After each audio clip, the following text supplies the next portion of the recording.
koro twang'io weche moko manyien kama yudo osuru ma ichano jiwo jotije mago machamo osara dwe ka dwe mondo mi oger godo udi manengogi ni piny pok oyud sir kata pok oyudo sir kata bang' piny owacho duoko osuru no piny nyaka 1.5%. Na kadwino koth leronwa riwruog Wege kembe ma ondiko jotije pachoka FKE kachiel kod moko kuom jood bura to pod medo kwedo kang' ma kamano kagiwacho ni onge ler ma oromo ewi chenro ma kamano. Bang' winjo pacho oganda mane kwedo paro mar jogo 3 kowuok kuom jogo machamo osara kendo 3 kowuok kuom kembe ma ondikogi, kamiti mar omenda ne otemo duoko osuru no kod 50%. Osuru no mane dhi juogi 6% mar osara ka jotich kod kembe ma ondikogi golo 3%, koro dok piny nyaka 1.5%, okang' mane igeno ni nyalo mede sir. Kata kamano, Kenyans are saying zero. They don't want it. They are not interested. They are not aware of your 1.5. Our children are going hungry. We don't need houses. We are living in our grass thatch houses. We are comfortable with those houses. All we want is food. As representatives of the people, I want to hear one member of parliament whose people come to him to ask for a house.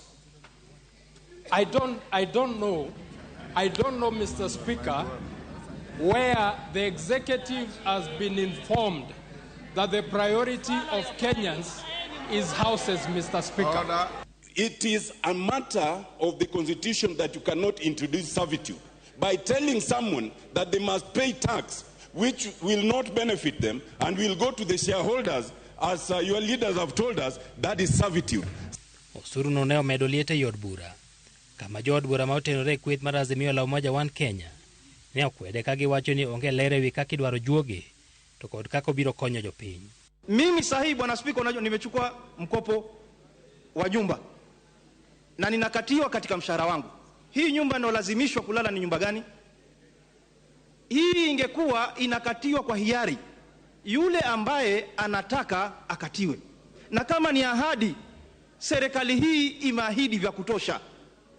Na kama ni kulaumu pia imelaumu vya kutosha. Kile tunachotaka sahihi ni kuhakikisha gharama ya maisha inarudi chini. Thoth jood bura mawuok e kweth mar Kenya Kwanza ne ok ochomo wach osuru no tir, kage jiwo mana moko kuom fuong'ruok mayudore e paro mar chikno. Jood bura manosire bende ne ochung' kar tiendgi. Hawa wabunge wenzangu leo wana nguvu kwa sababu wao, kila mbunge kama sijakosea ana nyumba. Mheshimiwa Spika, wacha nizungumzie hili swala la nyumba kwa sababu linachukuliwa vibaya sana. Leo mbunge wa Kenya kila tama kiingia anachukua milioni 30 na kununua nyumba. Hawa wabunge wote, mimi pia binafsi nachukua hiyo pesa na kuhakikisha ya kwamba Mheshimiwa Spika nilinde, Mheshimiwa Spika, Mheshimiwa Spika nilinde na haya maneno naosema. Hawa wabunge tuwacheni ubinafsi. When members of parliament rise on their seats telling people that housing matter is not necessary, it is not a necessity. When we all know that it is important to have food, yes. It is important to have clothing, yes. But it's also important to have shelter. And that is what this government is talking about. This clause addresses the need for housing in slums, which are in Nairobi, Kisumu, Mombasa, Eldoret, and Nakuru. Mr. Speaker, we are members of parliament in these chambers who are leading constituencies where 50% of their residents stay in slums. What we are trying to do and what the Kenya government is doing is to uplift the standard of these people according to Article 43 of our constitution. Oko marod bura, riwruog Wege kembe ma ondiko jotije FKE pod kwedo osuru no.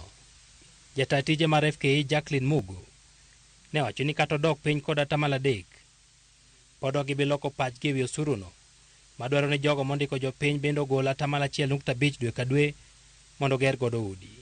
Kata bed ni jood bura nyalo kalo osuru no, en wach ma pod dhi medo kelo liet oko mar od bura, ka koro medo yangore ni oganda ma onego gol 1.5% kod jogo ma ondikogi ma onego gol bathe komachielo ok sir paro makamano. Edwin Okoth, Ramogi TV, Nairobi.